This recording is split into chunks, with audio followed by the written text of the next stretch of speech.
오늘 우리가 함께 하실 말씀은 우리 마태복음 21장 1절로부터 14절까지 말씀입니다. 마태복음 22장 1절로부터 14절까지 말씀입니다. 예수께서 다시 비유로 대답하여 가라사대 천국은 마치 자기 아들을 위하여 혼인잔치를 베푼 어떤 임금과 같으니 그 종들을 보내어 그 정한 사람들을 혼인잔치에 오라 하였더니 오기를 싫어하거늘 다시 다른 종들을 보내어 가로되 청한 사람들의 이르기를 내가 오찬을 준비하되 나의 소와 살진 짐승들을 잡고 모든 것을 갖추었으니 혼인잔치에 오소서 하라 하였더니 저희가 돌아보지도 않고 하나는 자기 밭으로 하나는 자기 상업차로 가고 그 남은 자들은 종들을 잡아 능욕하고 죽이니 임금이 노하여 군대를 보내어 그 살인한 자들을 진멸하고 그 동네를 불사르고 이에 종들에게 이르되 혼인잔치는 예비되었으나 청한 사람들은 합당치 아니하니 사거리 길에 가서 사람을 만나는 대로 혼인잔치에 청하여 오너라 한데 종들이 길에 나가 악한 자나 선한 자나 만나는 대로 모두 데려오니 혼인 자리에 손이 가득한지라 임금이 손을 보러 들어올새 거기서 예복을 입지 않은 한 사람을 보고 가로되 친구여 어찌하여 예복을 입지 않고 여기 들어왔느냐 하니 저가 유구무원이거늘 임금이 사환들에게 말하되 그 수족을 결박하여 바깥 어두움에 내어 던지라 거기서 슬피 울며 이를 갈미 있으리라 하니라 청함을 받은 사람은 많되 택함을 입은 자는 적으니라. 아멘. 네, 오늘 말씀은 우리 혼인잔치의 비유다라고 이렇게 말씀하고 있습니다. 이거 가지고 찬양도 만들었죠. 죄송해요, 죄송해요, 정말 잔치에 갈 수 없어. 뭐 장가 가야 하고 소도 사야 하고 뭐 농가 밭에 나가서 할 일이 많아. 뭐 이런 바로 이 성경 말씀을 그대로 가지고 만든 찬양입니다. 근데 이 예수님께서 계속해서 이제 비유의 말씀을 들려주지 않으십니까? 어제도 포도원 품꾼의 비유를 우리에게 들려주셨죠.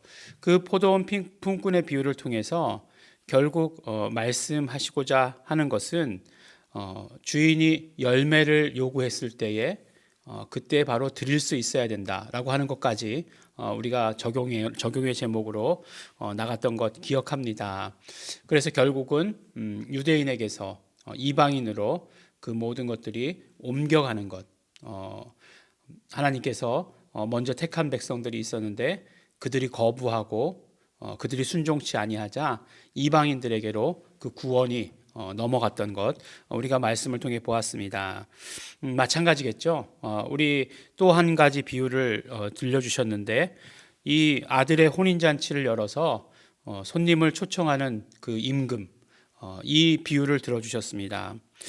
참 보면 비유가 되게 극단적이다라는 그런 생각을 하게 됩니다.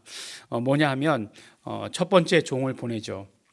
혼인잔치에 그 초청을 받은 사람들 어서 오십시오라고 이렇게 보내는데 뭐 듣지도 않죠. 듣지도 않습니다. 그냥 오기를 싫어해요. 네, 싫어했다 이렇게 얘기까지 합니다. 그 다음에 두 번째 이제 2차로 종들을 보냅니다.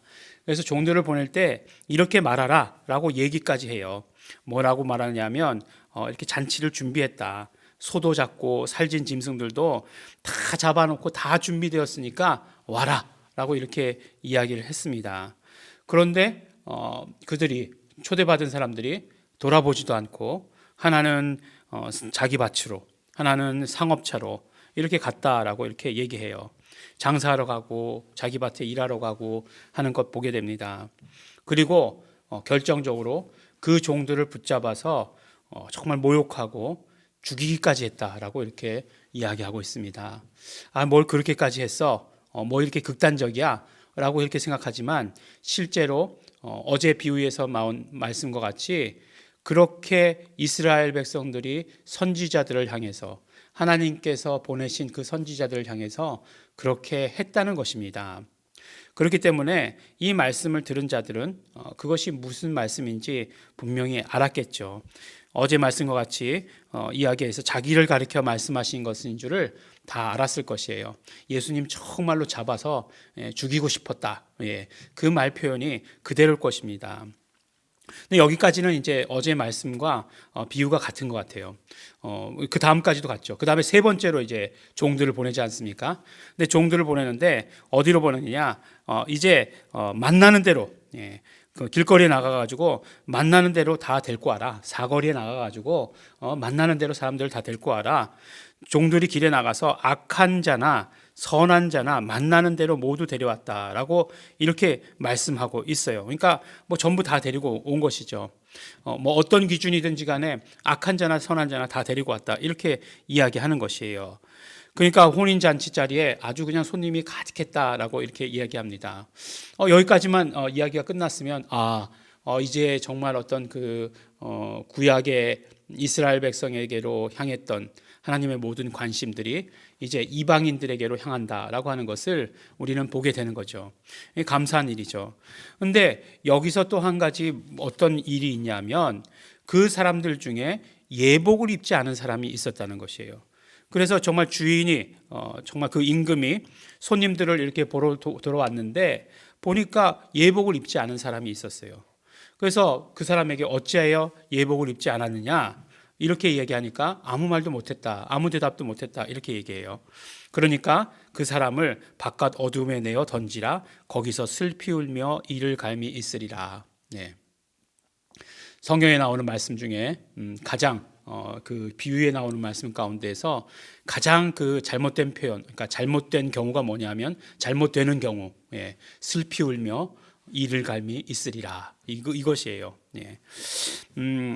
그러나 아무 소용없다. 그런 얘기죠. 그러면서 말씀하시기를 청함을 받은 사람은 많지만 택함을 입은 자는 적다라고 이렇게 이야기합니다. 그러면 거기서 말하는 그 혼인잔치 가운데 입은 예복이라는 것은 어떤 것을 말씀하시는 것일까? 예수님께서는 무엇을 말씀하시고자 하는 것일까라고 하는 것이에요. 많은 사람들이 이 비유에 대해서 이야기할 때 믿음으로 얻은 뭐 구원, 믿음으로 말미암아 의롭다 하심을 입은 것, 그러니까 뭐 의롭게 된 것이 아니라 의롭다고 인정을 받은 거죠. 믿음으로 말미암아 의롭다고 인정을 받은 것이 바로 예복이다.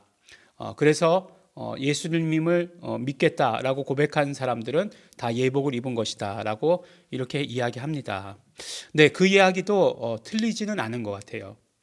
그런데 성경에서 예복이라고 얘기할 때, 뭐 특히 요한계시록에 보면 예복이라고 이야기할 때 그들은 이 예복을 하얀 세마포로 만든 그런 예복을 입었습니다. 그것은 뭐라고 얘기하냐면 성도들의 옳은 행실이다라고 이렇게 말씀하고 있어요.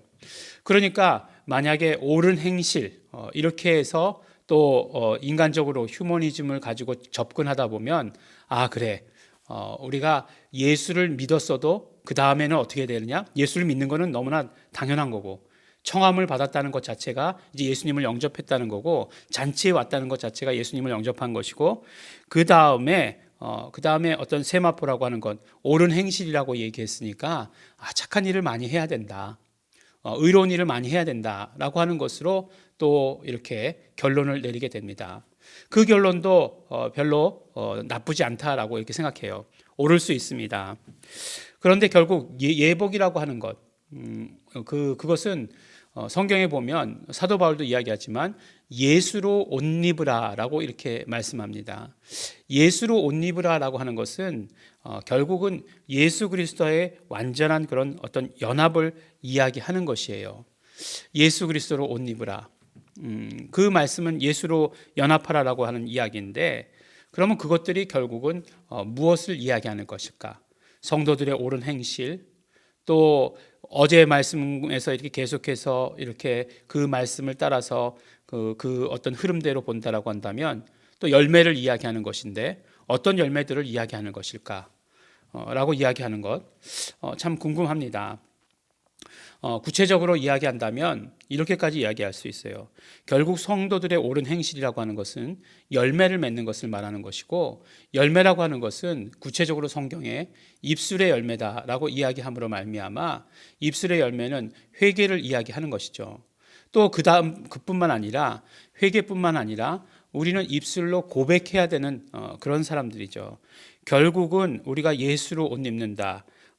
예수 그리스도 성도들의 옳은 행실이다라고 이야기하는 것은 바로 예수 이름까지 연결될 수 있어야 하는 것입니다. 예수 이름을 부르고 예수 이름을 증거하고 예수 이름으로 살고, 그래서 예수 그리스도와 완전히 연합하는 것, 예수 그리스도를 완전히 옷 입는 것, 그것이 옳은 행실이고 그것이 바로 성도들이 가져야 될 태도다라고 하는 것을 오늘 우리에게 말씀해 주십니다. 물론 이 말씀을 통해서 예수 이름이다라고 하는 말씀은 한 구절도 나오지 않습니다. 그렇지만 우리가 예복이라고 하는 것, 그것에 대해서 깊은 의미를 묵상해 본다라고 한다면 단순히 믿음으로 말미암아 의롭게 된 것을 이야기하는 것을 넘어서 성경에서는 예복이라고 하는 것에 대해서 더 깊은 의미를 말씀하시고 계시는 것이고, 그 열매들을 이야기할 때 특별히 우리가 입술의 열매, 입술의 고백, 어떤 고백일까? 바로 예수를 주라 시인하여 라고 말씀하신 것처럼 예수 그리스도를 주라 시인하는 것, 예수가 내 구주이심을 고백하는 것, 예수 이름을 높여드리는 것까지 이르러야 된다라고 이렇게 말씀할 수 있습니다. 비유라는 것이 딱 모인 사람은 구원이고 딱 예복 입은 사람은 무엇다 이렇게 얘기할 수는 없는 것이지만, 그러나 우리가 정말 구원받은 이후의 삶을 계속해서 살잖아요. 네. 구원받고 딱 그냥 들림을 받으면 얼마나 좋겠습니까? 근데 그것은 그 삶을 사는 것은 바로 예수 이름을 가지고 사는 삶, 예수 이름을 가지고 사는 경험, 예수님과 함께하는 그 경험을 이 땅 가운데서 누리고, 그리고 나서 정말 영원한 그 나라에 갔을 때 아무런 그런 어떤 제약 없이 하나님과 함께함을 누리는 그런 것이 될 수 있을 것이다 라고 이렇게 생각합니다. 혼인잔치의 비유, 이 말씀을 통해서 우리가 결국은 정말 그 성도들의 옳은 행실, 우리 입술의 열매, 예수 내 구주의 고백, 그로 말미암은 우리 삶에서의 경험, 함께 하시는 경험, 그 모든 것들이 풍성하신 우리 성도 여러분들 되시기를 예수 이름으로 축원합니다. 우리 기도하실 때 이것을 가지고 우리 함께 기도하기 바랍니다. 나에게 입술의 열매가 충만하기를 원합니다. 예수 내 구주의 고백이 충만하기를 원합니다. 회개하는 나의 고백이 충만하게 되기를 원합니다. 우리 다 같이 감사하시면서, 우리 회개하시면서 또 결단하시면서 우리 다 같이 통성으로 함께 기도하시겠습니다.